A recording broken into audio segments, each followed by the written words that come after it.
Bueno, hola a todos y a todas. En este nuevo vídeo vamos a hablar del programa de Melect.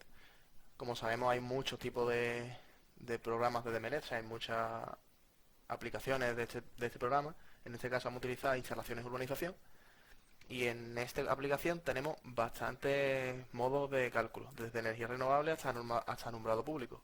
Nos vamos a centrar en redes de alta tensión, ya que este tutorial se va a centrar en una red subterránea de alta tensión.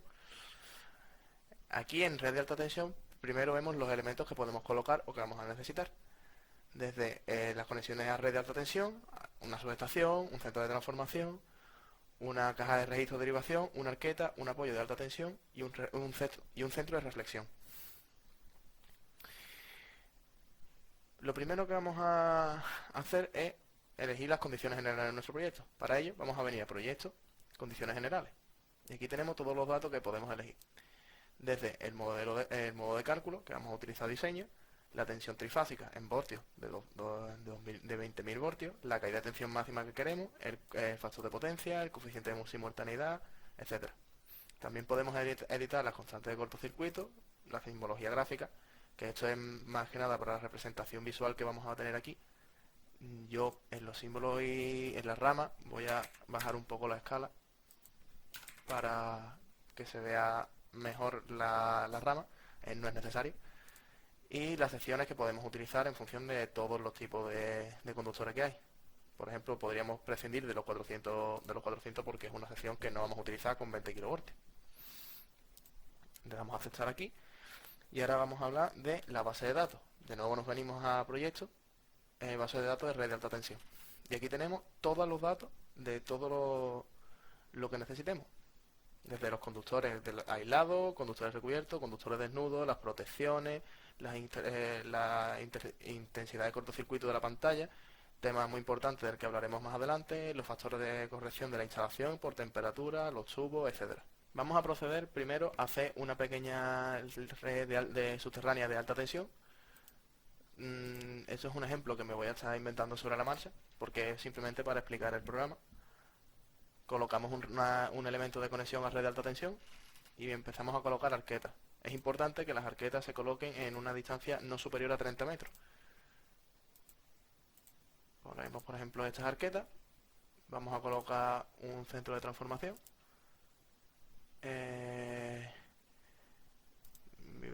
Vamos a poner otra arqueta aquí, una derivación y dos centros de transformación más de esta derivación, por ejemplo. Pinchamos aquí otra vez en este nudo y ponemos otro. Ya tendríamos nuestra línea subterránea de alta tensión creada. Una vez tenemos creada nuestra línea subterránea en su planta, lo que tendríamos que hacer es asegurarnos de que no hemos colocado arquetas a distancias superiores de 30 metros. Como por ejemplo entre el nudo, entre arquetas 2 y 3, vemos que está a 33 metros. Para cambiarlo podemos venir aquí y en longitud ponemos 30 metros. Y como vemos ya se habría cambiado. El aislamiento térmico que vemos aquí con el que nos pone por defecto el programa es un 1220. Normalmente no se suele utilizar este aislamiento térmico para 20 kV, sino que se utiliza el 1830. Para cambiarlo nos venimos a esta pestaña de aquí y lo cambiamos a 1830. De esta forma tendremos que ir cambiándolos uno a uno, pero si con el control seleccionamos todos los conductores que queremos cambiar, aquí y aquí, y le damos aquí, aceptar.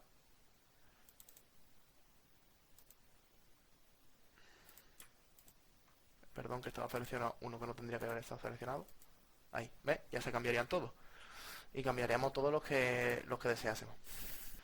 Además de todo esto, podemos editar de las ramas también la cubierta, el aislamiento, la sección de las pantallas, si contamos con una protección contra sobretensiones, por ejemplo, podemos poner un fusible con una protección mínima de, vamos a poner 20 amperios, autoválvula, si queremos colocar autoválvula también, para rayo también podríamos colocarla. Tenemos aquí para ver si el cable cuenta con reactancia, con inductancia, etcétera. Si nos centramos ahora en los centros de transformación, aquí vemos que la carga del centro de transformación es de 0 kVA. Vamos a ponerle 630 kVA. La vamos a aceptar. En este también vamos a poner, por ejemplo, 170. Y en este vamos a poner 200. Ahora vamos a pasar a hablar de los factores de corrección. En los factores de corrección los vemos aquí, ¿vale? Pero antes, cabe destacar que tenemos que saber si tenemos la canalización, la forma de nuestra canalización de la línea, si están directamente enterrados bajo tubo, etcétera. La polaridad y el aislamiento. Vamos a fijarnos ahora en los factores de corrección. Clicamos aquí y lo primero que tenemos que elegir, decimos, la resistividad térmica del terreno. ¿Cuánto es? Pues por ejemplo vamos a poner 2. Y sabemos que la sección del conductor es pues de 25 milímetros cuadrados, vamos a decir. Número de ternos. ¿Cuántos ternos tenemos? Pues, bueno, siempre primero hay que elegir la opción de aquí abajo, ¿vale? Hay separación entre los ternos, están en contacto 20 centímetros, 40 centímetros, 60 centímetros o 80 centímetros. Pues en este caso vamos a decir que están a 20 centímetros y que son 3 ternos. Como nuestra sección es inferior a 185 milímetros cuadrados, elegimos la primera fila y vemos la profundidad de la instalación. Vamos a decir que está a 200 centímetros. Y la temperatura del terreno, vamos a decir que la temperatura estándar suele ser 25 grados, así que vamos a dejar 75 grados. Y nos sale que tenemos un factor de corrección total de 0,711. Este factor de corrección solo se va a aplicar a este cable de aquí porque es el único que le he seleccionado. Para que todos fuesen... Para que se aplicase a todos los cables los tendría que haber seleccionado todos. Si nos venimos aquí, vemos como este factor de corrección sigue siendo 1. Lo voy a dejar así para comparar ahora. El factor de corrección es un valor que se utiliza para obtener la intensidad máxima admisible de nuestro proyecto.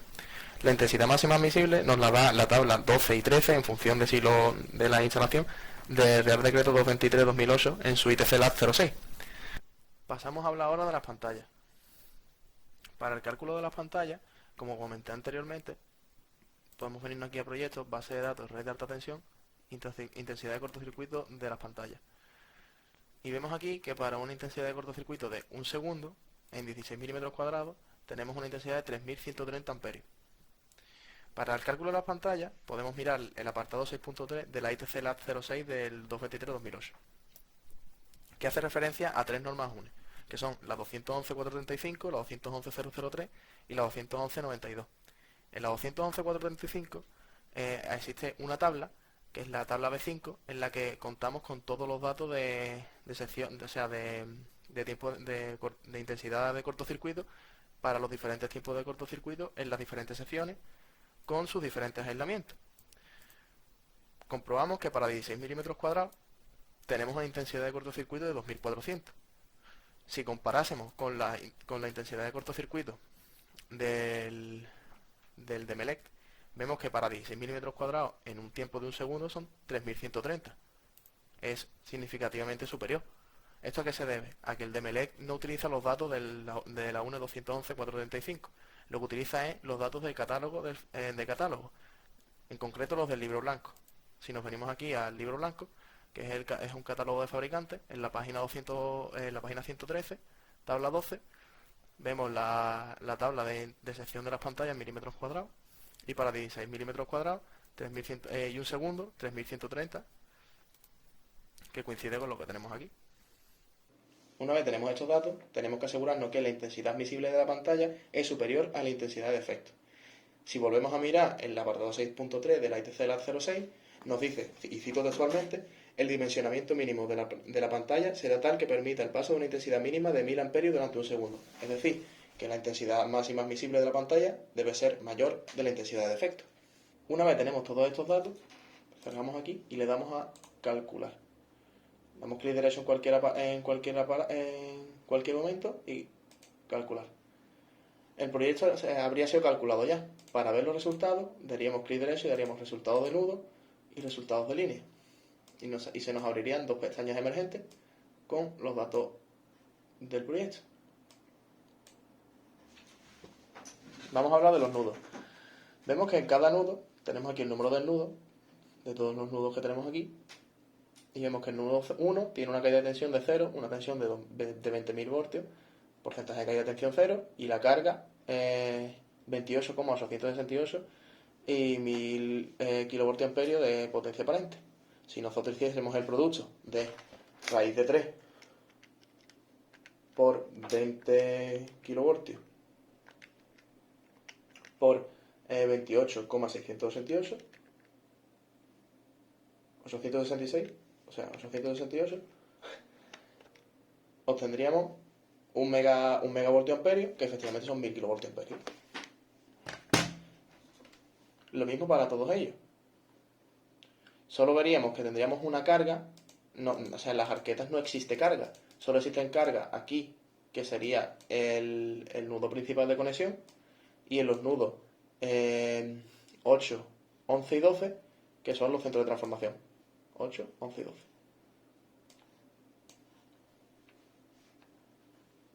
Se puede comprobar también que la carga que demanda total equivale a la suma de todas las cargas que nosotros hemos establecido. 630 más 170 más 200, efectivamente son 1000 kilovoltios amperios. Y aquí tenemos los resultados de las ramas. O sea, perdón, de los nudos. Vemos que en la rama 1 de los nudos 1 a 2 hay una longitud de 30 metros, una intensidad nominal de 28,87, una sección de 3 por 95 milímetros cuadrados, o sea, 3 cables de 95 milímetros cuadrados, y vemos que la intensidad admisible es 135,09, pero en los demás es toda 190. ¿Por qué en la primera rama la intensidad es menor? Por el factor de corrección que calculamos antes, que era 0,711. Si multiplicásemos 190 por 0,711, tendríamos una intensidad máxima admisible de 135,09, y es un parámetro a tener en cuenta en el cálculo de nuestros proyectos. Finalmente, vemos aquí que tenemos una nomenclatura del cable. Tenemos 3 por 95 aluminio, 3 es el número de conductores, 95 es la sección del conductor, es aluminio, RHZ1 es la cubierta, 1830 es el aislamiento que hemos comentado antes, y H25 es la pantalla. Tenemos una pantalla de 25 milímetros cuadrados, y esto es la longitud que hay entre los puntos. Aquí sería el fusible que hemos determinado, y aquí sería la protección esta de aquí, la autoválvula de pararrayos. Si quisiéramos alterar el cortocircuito de los datos del cortocircuito, nos tendríamos que venir aquí para calcular su protección, y diríamos que la potencia del cortocircuito es 250 megavoltios. Por ejemplo, podemos poner 300. El tiempo de duración del cortocircuito vamos a decir que son 0,5 segundos. Y el tiempo de cortocircuito en la pantalla en amperios, tenemos que tener en cuenta esto que vimos aquí. Este tiempo no puede ser superior, esta intensidad no puede ser superior a esta que tenemos aquí. Recordemos que tenemos 25 milímetros cuadrados de pantalla. Entonces no puede ser superior. Normalmente la intensidad de efecto son 1000 amperios, así que esto no deberíamos alterarlo. Pero si pusiésemos, por ejemplo, 5000, ¿ves? Comprobaríamos que la pantalla no admite este cortocircuito. Vamos a devolver los estados correctos. Y ya está. Finalmente podemos ver aquí los resultados del cálculo.